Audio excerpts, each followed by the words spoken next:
49ers have lost a lot of talent in free agency, and they haven't really been The able to names. replace it. They signed just one player for $10 million or more. That was tight end Luke Farrell.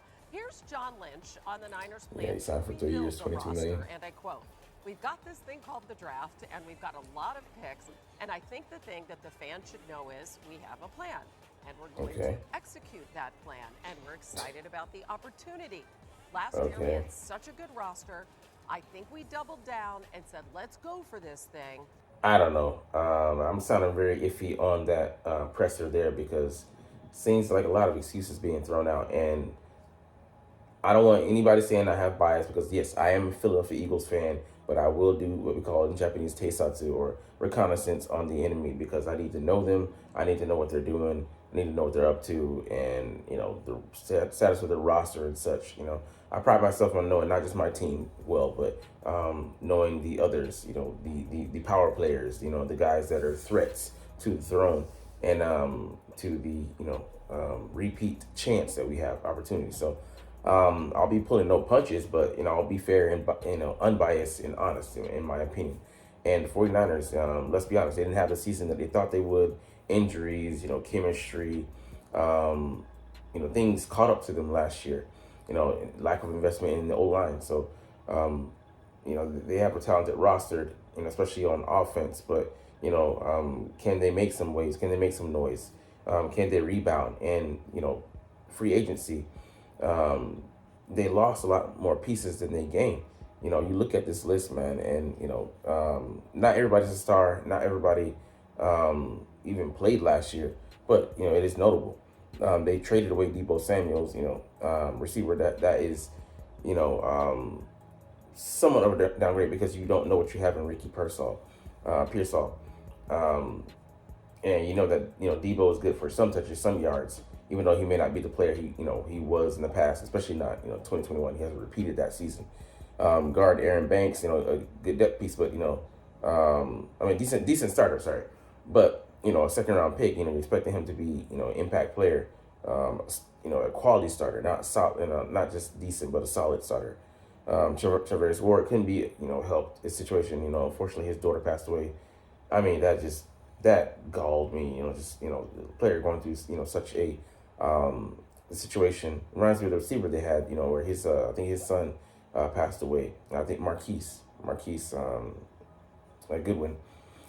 He actually played for the Eagles for a little bit, but Chavez couldn't be helped. He when got the contract he wanted and everything. Just get that fresh start reset. Tyler Noah Hufanga got injured with the ACL. Wasn't able to bounce back it, but fortunately they have Mustafa and Jair Brown, so those guys have developed well and are coming along. Dre Greenlaw is a big loss though because he's he's looking like he's ready to bounce back from that Achilles injury that he suffered unfortunately in the Super Bowl. But I did have some fun at his expense because I don't like the guy on the field. Not that he causes any problems, but he just he's not playing for your team. He's one of those guys that he you don't really like him. But it's extremely talented, supremely talented, and he should have a bounce back season, having been a full year plus removed from that Achilles injury he suffered in the Super Bowl 57. So Jerron Hargrave, similar, addition by subtraction because 32, also a former Philadelphia Eagle, just hadn't, didn't play up to that level, and there was some injuries in that triceps. It was really what did him in. They had to cut him. But they have to replace him, though. They do. Jalen Moore, depth piece, I think former fifth rounder, so not losing that much there. Malik Collins, solid starter, I would say. But it's just, the financials just aren't in place. And Leonard Floyd, a decent guy, can be more mercurial. But someone they're going to have to replace off the edge, and I think Yeptir Gross Matos, decent guy, but I don't think he, is the caliber of player. Not saying that Floyd is great, but he can be a very good player, especially playing across from Joey Bosa. But yeah, you got to replace these guys, man. And then how do you do that? The draft. You have 22 picks over the next two drafts, which is like, I want to say definitely got to be the most. The Eagles have like 20. upcoming, which I think they may be second or third most. But the thing is, they haven't done well in the draft. So John Lynch saying that we're gonna look, that's gonna be our key, and that's the way we're gonna rebuild. Bro, y'all haven't been hitting in the draft, really at all. You've had some starters, a handful of starters here and there. But let's go back to the 2020 draft. Javon Kinlaw failed. That's the first round pick. Brandon Ayuk, you hit on that. Colton McVitz, decent. I mean, I'd say like average starter, but definitely not plus. But that's fifth round pick, so you got a bonus there. Juwan Jennings is really the jewel here, a seventh round pick. You got a starter there. Trey Lance, you famously bomb on that. Aaron Banks, like I said, decent player. Average starter to solid starter, but still, I would say even average. I'm gonna say solid average. Trey Sermon's a third round pick, nothing.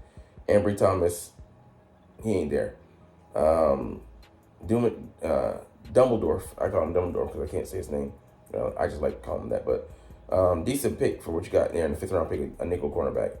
Talanoa was also a hit, but his injury derailed him, and he wasn't the most solid player. He would freelance some, but he was instinctual. Elijah Mitchell was on another roster. Y'all let him go. He was a really good running back, but y'all draft well as far as running backs go. Drake Jackson, I think he's maybe out of the league. Tyrion Davis Price, he was on the Eagles practice squad. Danny Gray, Spencer Burford, decent depth pieces, but just nothing really going with a lot of guys in the 2022 draft. Brock Purdy saved that draft. He saved you with Trey Lance from being just a wash. Now, the 2023 draft, Jair Brown, good starter. Jake Moody, solid, decent kicker. Cameron Latu, haven't really heard from him. Everybody else in there, don't know. Like D. Winter's going to be stepping up for Dre Greenlaw. You have no idea what he's going to bring to the table. A lot of contingencies there. Banking on players stepping up where you don't have the guy there, or you're counting on somebody who you don't know what you have in him. So that's iffy. 2024 draft, not going to even judge him, but Renato Green looks like he could be a solid corner. Dominic Puni, definitely A plus starter. So that great there. Malik Mustafa looks like starter. So this draft, they actually look like they're doing well, but we'll see how those guys pan out. Isaac Randall being a contributor. Ricky Pearsall, don't know because he has to get a full offseason in. But that's their most promising draft, and that's the most recent one. So definitely not an A plus with that. No guarantee they're going to hit on those picks, and the draft is a crapshoot to begin with. To begin with, I want to say that John Lynch, I like him. I love him as a player when he plays, especially except when he played for against the Eagles. But he's not able to work the magic like Howard Roseman does. I credit him, getting Christian McCaffrey, getting something for Deebo Samuels. But let's be honest, man, he doesn't know how to wheel and deal and move those picks because you have all those picks. What are you gonna make of it? Next year 11 picks, this year 11 picks. If you're not able to move up and down the board and turn those into future picks and get guys just staying where you are and drafting just because you have a pick, that's not the smartest move to make. That's not the way you're supposed to use the draft board. So I question John Lynch on that front. He hasn't been the most productive.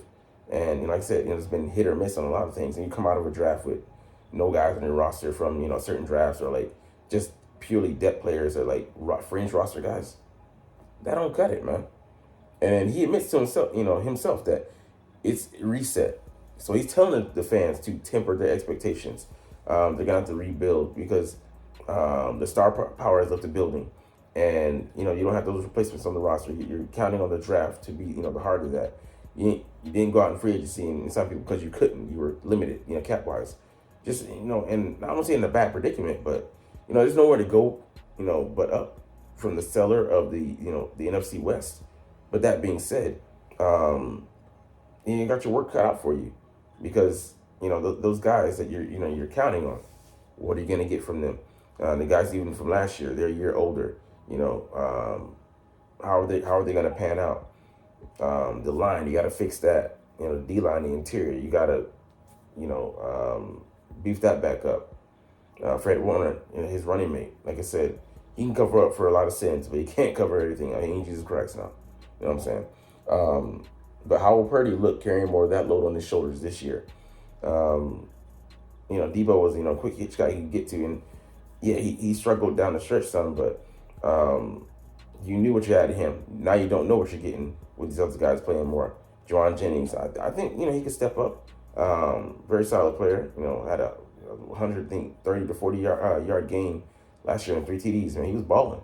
But he dealt with injuries himself down the stretch. So the best ability is availability. We'll see how that pans out. But Purdy's just definitely going to have to carry that more, especially if he gets that contract extension he's looking for. That's going to limit things even further, stepping into that window, finding a guy, him being on a rookie deal. Cool. That's the Commanders right now. When that money hits, though, that's different. For them, lifestyle. And then for the team, too, lifestyle. They had to cut back. They can, cut up. So, but yeah, it's different from the approach. John Lynch saying all in from the Eagles year to year. How he's trying to make sure, we have an out here with this contract. Playing with the cap, massaging the cap, making sure they have room. Here, and here.